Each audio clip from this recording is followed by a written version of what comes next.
हम करेंगे हर मजलूम की हिमायत। अस्सलामुअलैकुम, मैं हूं हुरैन फातिमा और आप देख रहे हैं हिमायती न्यूज HD चैनल। नजर डालते हैं आज की अहम खबरों पर। कराची 50 लाख की डकैती का ड्रॉप सिम रकम जमा करवाने वाला ही वारदात का मास्टरमाइंड निकला। मुलजिम सुमेर ने अपने दीगर 3 साथियों के साथ मिलकर डकैती का ड्रामा रचवाया। SSP सिटी शाबाश सिंध पुलिस बेहतरीन कार्रवाई और असल मुजरिम को पकड़ा। सुन मुजरिम की ज़बानी, अहमदुद्दीन हिमायती की रिपोर्ट। मेरा नाम समीर है, मेरे वालिद साहब का नाम मोहम्मद सिद्दीक है। मैं जोड़िया बाजार गुलाम भाई के पास काम करता हूँ, जोड़िया बाजार खारादर में। हमारा काम है पेमेंट का, जो पेमेंट पार्टी से उठा के वो बैंक में जमा करवाने की होती है। मुइज़ तनूली गाड़ी नामी शख्स ने मेरे को मुइज़ तनूली से मुलाकात करवाई। मुइज़ तनूली ने मुझे 5 लाख रुपए की लालच दी और बोला कि तू अपना काम कर, मैं तेरे को 5 लाख रुपए देता हूँ।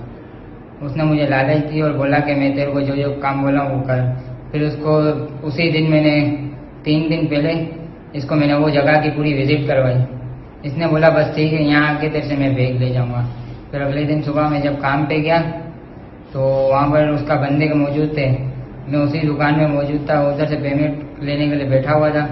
उसके बंदे ने मुझे इशारा किया, बोला इधर आ। मैं गया, उसने ढाबे के नीचे बिठा के मेरे से उससे मुइज़ से बात कराई। मुइज़ ने बोला कि 10 से 15 मिनट लगा, बंदा निकलेगा भी आएगा। उसने बोला बंदा रेडी नहीं है। फिर मैं जब बैंक के गेट के पास पहुंचा तो बंदा आ चुका था। मैंने उसको दे दी, उसने वारदात में मुकम्मल